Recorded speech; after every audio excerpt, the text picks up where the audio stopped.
Hotel. Hope to see you all there on the 17th through 20th. So we've got the projection and management of the followers' projection of what we're doing, okay? When we did this, we lined up in front of each other, give ourselves the idea of like our tracks. When we do patterns that start directly in front of our follower, these are our blocking patterns. Then we move over onto our rails leaders to show patterns that pass us. So instead of getting to the point where you open up the door completely, leaders, and if I were to show you what's there in front of me, if I over-open this, my follower might think we're going this direction.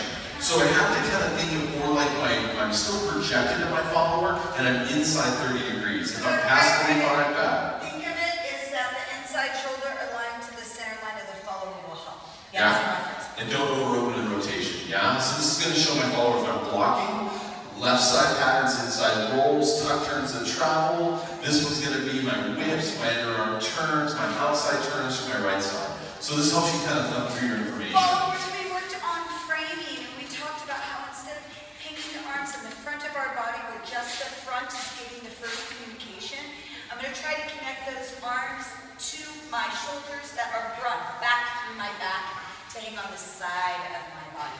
Kind of like runner arms, I'm ready to give connection and don't have to like change a lot of position in myself before I connect.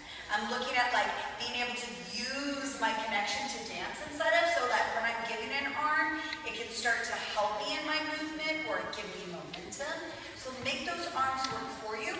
I pay attention to the relationship of my hand to my body. That's what I'm watching there. Your mission, should you choose to accept, is to figure out what you don't want in your basic fundamental framework that you walk into every dance with, and that will help you find what you do want. Cool? Our evaluation limit 2, we're in close position. We start out with a triple. We used our anchor step to kind of give the follower the position and project what we're about to take. Side pass out, 1 and a 2, 3 and 4 leaders. We lifted our 5, we settled our 6. Followers, you did? Followers, we stepped out. If we were turned more in, we tended to get a back roll to the drag into the closure. If I'm more open, I tend to get a front roll to the closure. Yeah? And then we went into our tuck turn. From here, leaders, remember, we're going to project it out and around. We're going to project the inside turn by coming around the horn, leaders. We're going to be up on the right rail.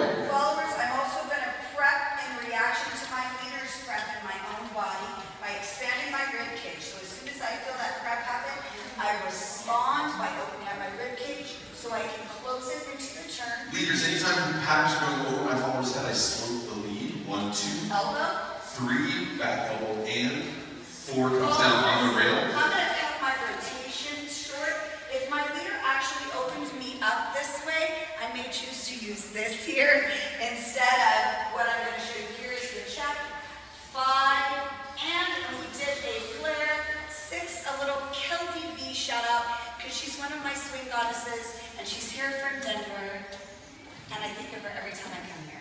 1, 2, 3, and 4, 5, and whoop, and back in. From the center here was triple. We did the anchor. 1 and a 2, 3 and a 4, 5, 6, 1, 2, 3, 4, and 6. 1 and a 2, 3, 4, 5, and 6. So 1 and a 2, 3 and a 4. Kyle. Sarah. .com.